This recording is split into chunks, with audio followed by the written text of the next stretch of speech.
Harmonic Resurgence. Harmonic Resurgence was the mixtape that I submitted for my PhD dissertation defense that accompanied years of research looking into the Godino twins' lives, their history, where they come from, and who they are.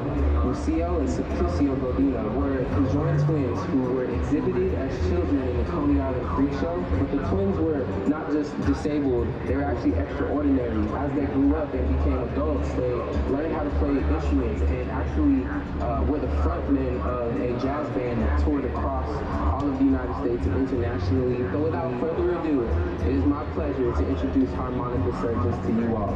Sit back, relax, enjoy the sounds, and enjoy the show.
As I was creating Harmonic Resurgence, I had to think about what it means to be conjoined, even though I myself am able-bodied. They shared a body-mind. Body-mind meaning that even though there were two separate entities and two separate beings, Lucio and Simplicio, they ultimately shared one body and therefore were inextricably connected to each other. Sometimes the people that we label as disabled are actually extraordinary, and the Godinos lived an extraordinary life together in their body.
They don't even know speaks to how the Godino twins could have just been a blip in history as only freaks, but how they really rewrote their narrative. Them learning how to play instruments really speaks to their perseverance, their resilience, and their tenacity, their will to want to be recognized as more than just freaks. They wanted to show people that they were human, that they deserve dignity.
self-love speaks to the heart of the Gambino twin story. I can only imagine the amount of love for themselves that they had to have had in order to deal with all that ridicule, actually, and presenting themselves to the world in a manner in which they command respect in a dignified and earnest, honest way. I also had to dig deep within myself and learn to love the parts of myself that maybe I was taught were ugly through this process.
Lucio came down with rheumatic fever and pneumonia, and doctors of the West decided that it would be best to, in order to preserve Simplicio's life, to surgically separate Lucio from Simplicio. Lucio passed away shortly before the separation surgery, and Simplicio passed away 12 days later. The severing of the Gambino twins, I believe, is what led to their demise, but they were ultimately supposed to spend their lives together.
And now, it is salute the Tiger fans here in Death Valley and Tiger fans everywhere. It's the song that shakes the Southland, Tiger Red.